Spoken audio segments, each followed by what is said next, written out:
justamente para conocer detalles acerca de esta última condena. En este caso, la gente lo conoce ya así, Sí, ¿verdad? La viuda negra, ¿verdad? claro, pero no Pero está de más volver a reiterar, a hablar de los antecedentes, porque es un caso muy especial en realidad, sí, en el que una mujer aparece como una asociación cerebro criminal, sí, de toda exactamente. una operativa como para... No hay muchas situaciones similares. No suele haber. Fiscal, ¿qué tal? Buenas tardes. Marta Olmedo y Arturo Garroso, les saludamos. ¿Cómo está? Sí, buenas tardes a usted y a nuestra audiencia. Antes que nada, congratularla por el excelente trabajo que logró, ¿no? Para elaborar una estrategia que finalmente lleve a aprobarse el delito cometido y a castigar a los responsables. Realmente penas muy altas y por sobre todas las cosas seguramente ejemplificadoras, ¿verdad? Para los tres condenados. Háblenos por favor del caso de la Viuda Negra, cómo comenzó y cómo se llegó a concluir con esta condena que se dio ayer en las últimas horas. Muchísimas gracias por el reconocimiento. La verdad que fue un trabajo arduo y tengo que reconocer en conjunto con los peritos del laboratorio forense, con también los efectivos de la Brigada Central de la Policía Nacional. Ustedes saben que fueron abocados ellos a la investigación. Y sí, realmente fue un trabajo arduo que se inició ya en el mismo día del crimen, el 26 de febrero del 2017. Y bueno, se colectaron una serie de elementos probatorios y fundamentalmente la condena de ayer. Discúlpenme si sale un poco entrecortado porque No, estoy perfecto, en la el estamos móvil. escuchando, fíjala. Ya, la condena de ayer básicamente tuvo como sustento probatorio los mensajes de WhatsApp entrecruzados entre los que ya fueron condenados a 30 años cada uno de cárcel. Esto, digamos, fue fundamental porque pudieron extraerse datos de mensajes específicos en cuanto a la realización de la autoría material, por decirlo así, del crimen, ¿verdad? Estas pericias de extracción de datos que fueron realizadas con autorización judicial fueron fundamentales para determinar la participación del condenado de ayer y quedó calificada la conducta como homicidio doloso del tipo agravado con ánimo de lucro y con alevosía, porque quedó probado que la víctima fue atacada por detrás en medio de la oscuridad con una picana eléctrica que le inmovilizó completamente, con elementos de tortura, le dejó a él sin posibilidad de defenderse. Y se consideró también un agravante el elemento alevosía, que es el elemento sorpresa, el ataque por sorpresa que aprovecha la indefensión de la víctima. Y el ánimo de lucro, ¿verdad? Porque quedó probada, mejor dicho, la existencia del seguro de vida que había contratado la víctima fatal y también la condenada, ¿verdad? Porque ella le había convencido al finado, ¿verdad? Para que pueda tomar un seguro de vida y tenerle a ella como beneficiaria de un monto de 300 millones de guaraníes en principio, pero que podía duplicarse por una muerte violenta. Ahora, fiscal, Y obviamente que es importante nos describa e ilustre usted, ¿verdad? Porque la verdad que no se tuvo en líneas generales acceso al desarrollo de este proceso, pero ¿cómo justamente ustedes logran vincular este hecho con el homicidio a partir de haber detectado la existencia de este seguro? en realidad es que remontándonos a la fecha del crimen, yo estaba de turno y me informa la policía jurisdiccional de que un vecino llamó porque había un fallecido en un asalto, le dicen asalto domiciliario con derivación fatal. Ujú. En ese sentido, cuando llego a la escena del crimen, con mi equipo nos percatamos de que si me hablan de asalto y si me hablan de una lucha, como la condenada en un principio manifestó, hay una serie de indicios mudos, los indicios mudos o señales mudas, que serían, por ejemplo, si me están hablando de una escena de lucha o de violencia, bueno, la escena del crimen debería presentar desorden, Ujú. señales de lucha, de violencia, y estas señales mudas estaban ausentes. Ajá. Estas fueron las primeras contradicciones que nos llamó la atención. Sí, Luego, si me hablan de asalto, no se robó absolutamente nada, porque el que entra para robar y mata, roba, claro, ¿verdad? lógico. De hecho, que existe una tipificación penal, un tipo legal ya específico, que es robo con resultado de muerte. Ujú. Sin embargo, en esta causa, ningún objeto de valor como la tele, había también mobiliarios, no se había sustraído nada. Incluso estaba la camioneta de la víctima en el patio, ¿verdad? Entonces, también nos llamó la atención esta circunstancia. Claro, pues Y bueno, ya no estaba el que podía oponer resistencia, pero llamativamente no llevaron nada. exactamente. Entonces, con el transcurso de las horas, hurgando un poco el ambiente, etcétera, y tratando de detectar cuál sería el móvil, porque había algo que no cerraba en el relato de la señora. Y bueno, como una manera de rutina, ya en algún momento se me presentó la idea de preguntarle si de repente había un seguro de vida. Y increíble la situación, que ella se sorprendió. Me dice, sí, teníamos un seguro de vida, pero yo ya había cobrado de mi primer marido. Y bueno, y ahí fue el detonante Claro. de lo que se investigó, y efectivamente ella nos exhibió voluntariamente en una póliza que le tenía como beneficiaria, y en ese momento me percato de que el crimen ocurre 56 días después de que entró en vigencia el seguro de vida. Ujú. Y el matrimonio que ella contrajo con el finado se realizó un año antes. Entonces, cuando llegó el hijo de la víctima fatal, le pregunto si tenía conocimiento tanto del seguro como del casamiento. El chico no sabía absolutamente nada, ni ningún familiar del fallecido. Esas Ujú. fueron las circunstancias que no cerraban, porque imagínense, una boda es un acontecimiento familiar. Claro. Al menos la familia directa tendría que estar invitada, ¿verdad? Sin embargo, todo esto fue a escondidas. Salieron de testigos, creo que una peluquera de ella y un vecino de la peluquera, ¿verdad? Y nadie en la familia tenía conocimiento. Entonces fueron todos los ingredientes fueron todos los extremos que nos llamó la atención.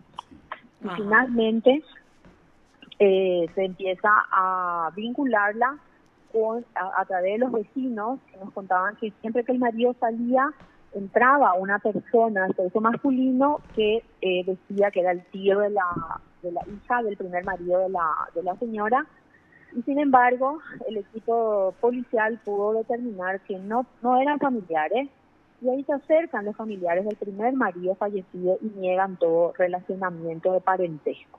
Ujú. Entonces ese fue el otro punto que se pudo determinar, y ahí yo ordeno la detención del señor, ¿verdad? Y entonces cuando él estaba demorado, pidió conversar con los jefes policiales porque él quería aportar datos sobre la secuencia del homicidio. Y Ujú. entonces es que él cuenta que a pedido de la señora, que él dijo es mi pareja sentimental, y quedó acreditado en el juicio oral anterior, que fueron parejas antes, durante y después del crimen del segundo marido de ella. Entonces él cuenta ahí espontáneamente que hubo una tercera persona, que fue un sicario que ella le pidió que contrate para que ejecute el crimen. Ajá. Y es así que ahí surge el nombre del señor Señor Joel Joel Esteban Jan Servín. Leite, Ujú. y a través de las investigaciones entonces se pudo llegar con el allanamiento, y bueno, ahí encontré ya la ropa que él tenía puesta la noche y madrugada del crimen. También encontramos los circuitos cerrados, y luego con las ubicaciones de las antenas y las ubicaciones georreferenciales, los cruces de llamados, ¿verdad? Entonces fuimos construyendo una serie de indicios muy pertinentes, y que finalmente verían la condena, ¿verdad? Porque Ujú. realmente hubo una serie de elementos probatorios que pudimos acercar como Ministerio Público, con el apoyo, como acabo de mencionar, tanto de la Policía Nacional como de nuestros peritos forenses. Ajá. Y Ahora, de la mujer en las indagaciones que ustedes tuvieron con ella, ¿qué manifestó? ¿Qué dijo? admitió que era para Negó cobrar el básicamente en algún seguro. momento, sí. No, ella inclusive en el juicio oral anterior donde ella fue condenada, ella negó absolutamente toda participación. Y yo previendo, no sé si por los años que estoy ya en la Claro. fiscalía, previendo de que como es mujer, ella tal vez iba a presentarse como una víctima de violencia doméstica o familiar, ya en la etapa preparatoria, previendo esta declaración, solicité informes a las comisarías jurisdiccionales de si existían denuncias de violencia familiar en relación al finado y efectivamente las comisarías jurisdiccionales me respondieron de que no registraban ni denuncias de este tipo. Ujú. Esto fue fundamental porque ella al sentarse a declarar, ella manifestó al tribunal de que ella siempre fue víctima de violencia familiar. Bueno, pero ellos tenían solamente una convivencia de 1 año y 3 meses. Pero entonces se casa 1 año antes, 3 meses después de haberse conocido y no existía ninguna denuncia de violencia entre ellos, entonces también fue un indicio de que ella estaba mintiendo. Exacto. Entonces, Dejó muchos cabos sueltos entre paréntesis en este mismo sentido, entonces, ¿eh? asimismo, de hecho que desde el primer momento yo no ordené la detención de la señora porque quería saber cuál iba a ser la reacción y tal cual. Los familiares manifestaron que ella estuvo 20 minutos en el velorio, no se presentó al entierro y la verdad que los vecinos también colaboraron bastante porque les solicité que estén atentos a los movimientos de la señora que tenía una casa alquilada en el barrio de Chicarro y de pronto los vecinos que estaban atentos porque ellos también querían, la verdad que parece que le apreciaban mucho a la víctima fatal, querían que se esclarezca el caso y también inclusive los vecinos me decían que cuando el señor Ferreira, el otro condenado, entraba a la casa, se quedaban siempre encerrados ahí y les llamaba la atención que siempre venía cuando el marido salía a trabajar a su taller mecánico. Ujú. Y es así que al día siguiente del crimen los vecinos avisan de que la señora estaba rápidamente cargando sus muebles, electrodomésticos en la camioneta del fallecido y con intenciones de dejar la casa. Y es ahí cuando se procede a su detención. Ajá. Pero Ahora, ahí, fiscal, sí. Tenía planes de escapar, ¿no? y esa sería la lectura, ¿verdad? De la Claro. conducta de ella. No, y Entonces, evidente. Ahora, fiscal, no, de repente también uno analiza, ¿verdad? En este caso con la condena de 28 años para el señor Joel Servián. ¿Por qué el 28 años y por qué en este caso, que fue el autor material, ¿verdad? Y Claro. por qué los autores morales de este homicidio tuvieron una condena superior? 30 años, tengo entendido, sí, para la... 30 años, sí, para los, bueno, el tribunal ayer motivó su sentencia explicando que ellos consideraron que como no fue el que ideó el plan Ujú. y no, digamos, él fue un coautor y en el sentido de que no fue el que generó el plan desde un principio, porque este plan en el juicio anterior quedó acreditado que fue prácticamente ideado desde el momento en que ella le conoce al segundo marido fallecido. Y estamos hablando de un lapso de tiempo de 1 año, más o menos, 1 año y 3 meses. En el tiempo en el cual ya se estaría, digamos, visualizando el elemento premeditación, Ujú. ¿verdad? Ah, El elemento que faltó en el condenado de ayer, que fue el brazo ejecutor para realizar este trabajo de, entre comillas, trabajo, ¿verdad? De quitarle claro. la vida para poder cobrar el seguro. Y ese fue el motivo por el cual se le condenó a 28 años, ¿verdad? Entonces esa fue la explicación. Ellos en ningún momento demostraron arrepentimiento ni tampoco pidieron perdón. De hecho, que en el caso de la mujer, el señor Ferreira quiso autoinculparse completamente, pero nuevamente cayó en contradicciones en su declaración ante el tribunal, ¿verdad? Entonces, esa fue la conducta de ellos. Claro, él no participó en la preparación del crimen. Así mismo, La él fue premeditación era contratado. definitivamente la premeditación es lo que de alguna forma él no tuvo o no tuvo Así intervención mismo. en esa parte del proceso.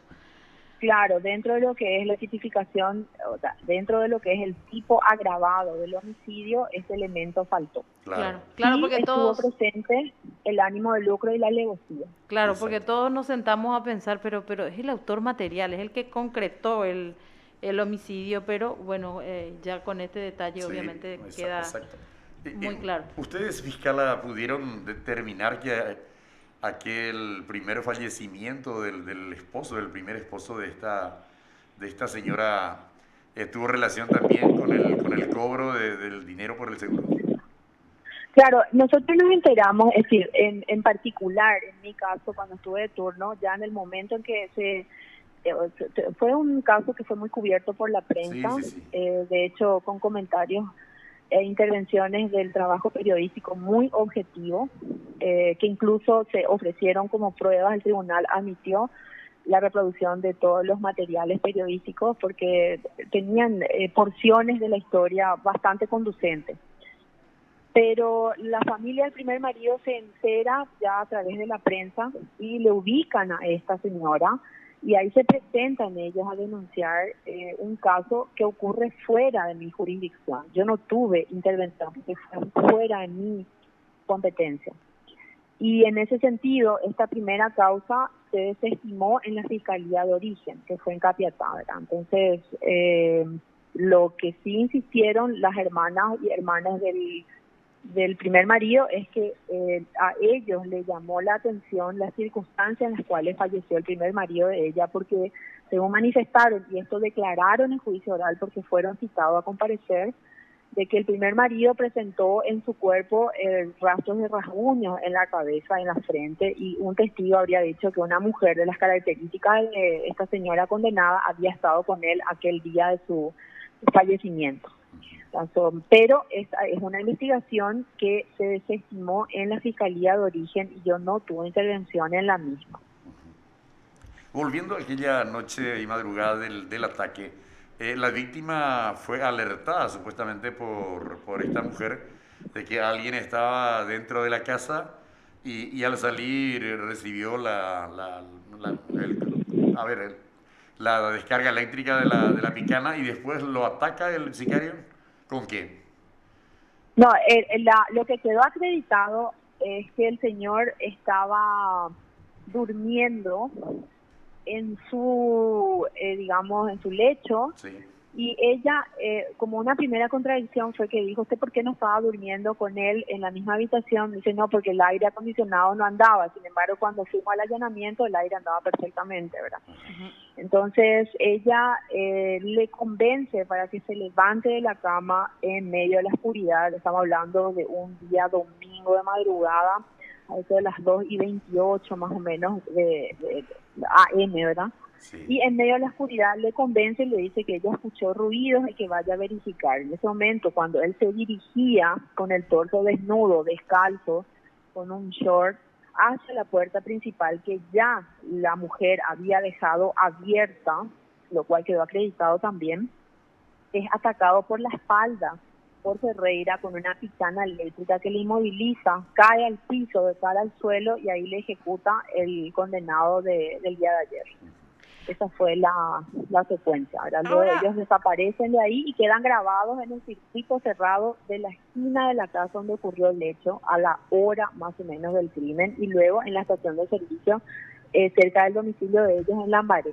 ¿Él fue atacado con ella con era, un arma blanca o le dispararon? ella no era Según el médico enfermera. forense y los médicos, los oficiales de criminalística, el fallecido ante mortem fue atacado con la picana eléctrica, que es un elemento de tortura, y por la intensidad y la profundidad de los planos que afectó el corte, fue o con un escalpelo o con un cúter muy potente o con un bisturí.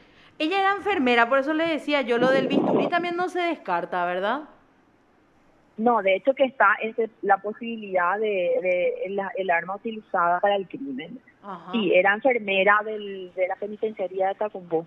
ajá. Y sí, bueno, básicamente la presunción era incluso que había utilizado el bisturí para concretar. Y respecto a eso, ¿qué dijo el sicario? ¿Él comentó con quién lo mató?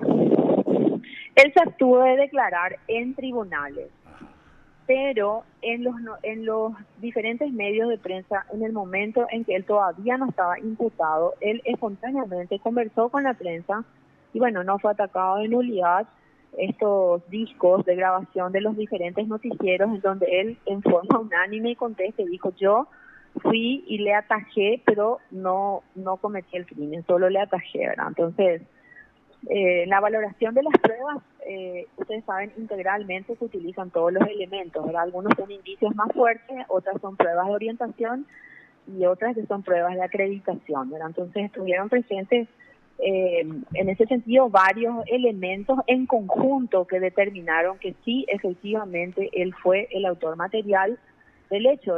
¿Verdad? Hay unos mensajes de texto en donde ellos hablan con detalles, los dos condenados, ¿verdad? La señora Andrea y el señor Carlos Ferreira, de cómo fue el crimen y quién realizó y qué ropa tenía el sicario, ¿verdad? Bueno, fiscal, realmente excelente el trabajo por la descripción de todo lo, en realidad el Todo lo que material. tuvieron que hacer, ¿no? Sí, todo lo que tuvieron que hacer, incluso apelar a No es a fácil la... construir No, yo una escena de esa. estuve analizando justamente todos los datos y realmente es un trabajo arduo Sí, porque sí, tenés que ir a hablar hasta con los vecinos, pero eso requiere de que uno haga este trabajo de manera personal claro. e insistente incluso. Bueno, fiscal, le agradecemos mucho el tiempo, la paciencia y bueno, también obviamente celebrar esto que es un acto de justicia, una condena de 28 años para el autor material de este horrible crimen. Y sobre todo una Así reivindicación mismo. una reivindicación a las víctimas, ¿no? Y a sus familias. Y la verdad que sí, recibimos la manifestación en ese sentido de ellos, realmente. Y creemos que incluso más allá de todo esto, también las empresas de seguro creo que también estuvieron bastante conformes con el trabajo, Claro, ¿verdad? no, Entonces, el segundo seguro no se llegó a pagar, ¿eh? claro, ellos estuvieron también muy atentos, ¿verdad? Y bueno, ese es el servicio del Ministerio Público, ¿verdad? Y Claro. también agradecemos el apoyo constante de la prensa, porque con objetividad se ha socializado esta causa. Y en el momento de la valoración de la prueba, el tribunal estuvo muy atento también a este aporte. Ajá. Muchísimas gracias. Buenas Gracias, tardes, fiscal, que fiscal. tenga buena tarde. Muchas gracias, hasta luego. Hasta luego. Gracias. Lo escuchaste aquí en PDS.